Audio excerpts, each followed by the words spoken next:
Hello everyone, welcome back to Garden Fever. I'm Corey Lefevre, your host, coming to you direct from northern Utah in the United States. Thank you for being here. So I want to take you on a little adventure today. I was thinking about building a shade cloth for my garden, and I wanted to take you along for the ride and kind of show you what I was doing. I wanted it semi-cheap and pretty simple. I didn't want it kind of just duct taped together either at the same time. Somewhat resistant to weather, that kind of thing. Easily movable. And so this is the solution I came up with.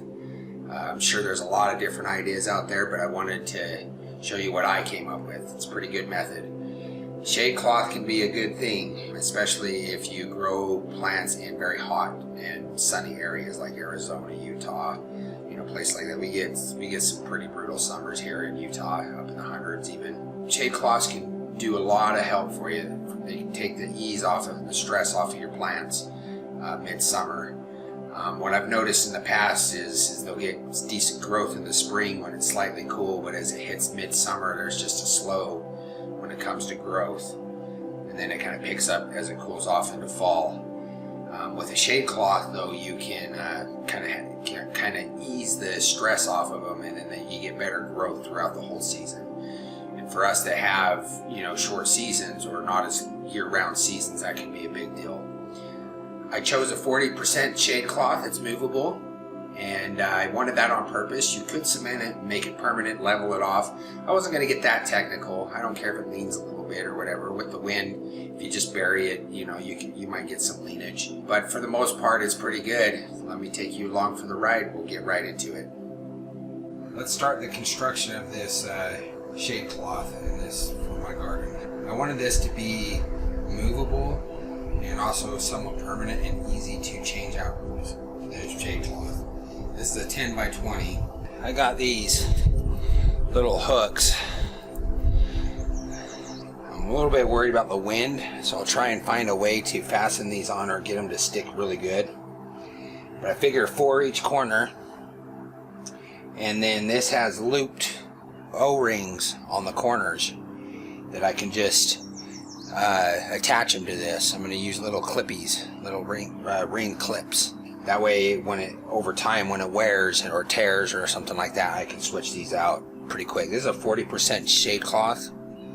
Figure about almost half the light should help my garden a lot. Here in Utah, it's a desert. We get some pretty intense hot summers, sometimes in the hundreds. The sun midsummer can be really hard on my crops, so I'm hoping this will work. I'm not going to cement these poles in. These are 10-foot poles. I figure a couple feet in the ground should be enough that I can walk under it without bending over. So let's get this open, kind of take a look at it. I just ordered this off of Amazon. To be honest with you, in the stores, mostly what I seen was weed block, not shade cloth. I'm sure it's out there, but I struggled to find it, and let alone the right size I was kind of looking for. So I just ordered it off of Amazon. I love Amazon. And then we'll dig the holes. It might take me a day or two. It's kind of windy today, and that makes for some bad sound quality.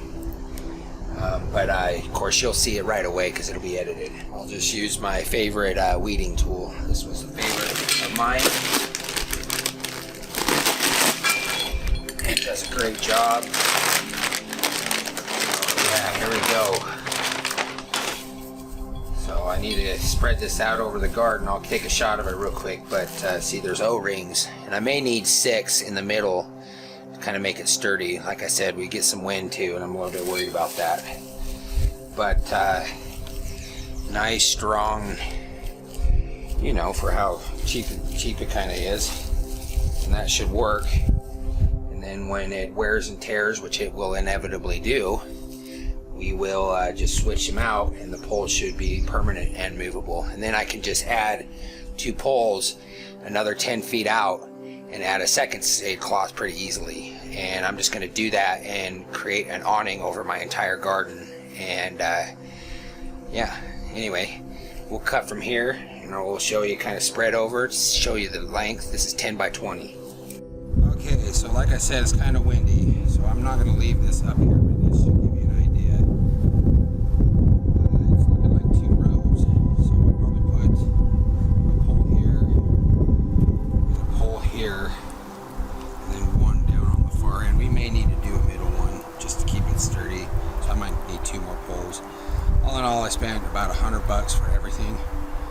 good for a permanent fixture. I'm going to go ahead and dig the holes, stick them in the corners, and for you it'll be instantaneous. For me it'll be over the next couple days.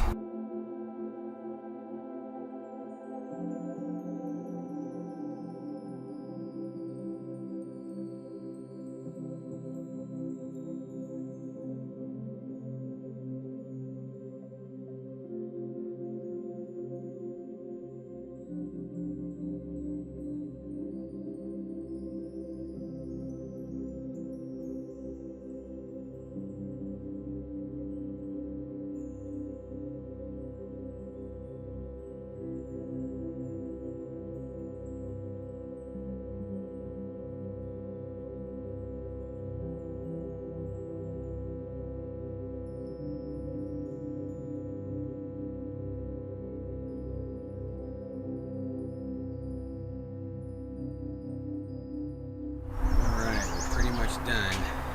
I tied this to my fence, to my grapes.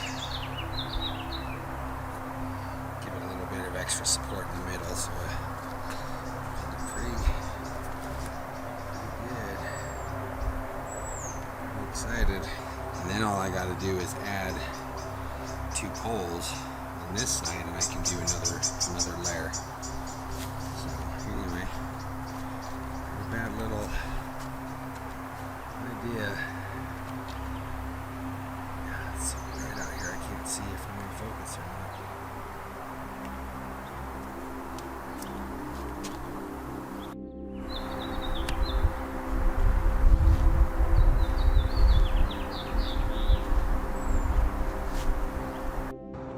not. Okay.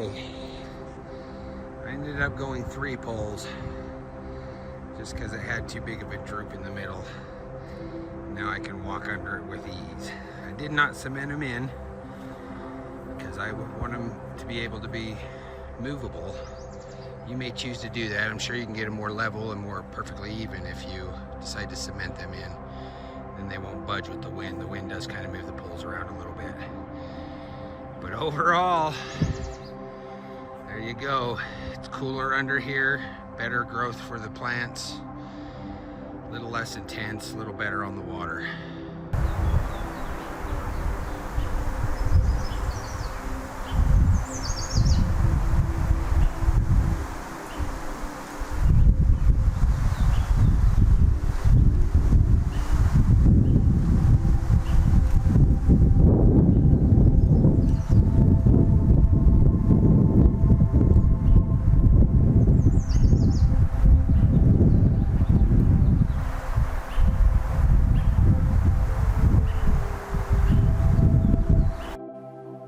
Alright, with that I hope it helps. If you have any suggestions, leave them in the comments. Tell us what you did.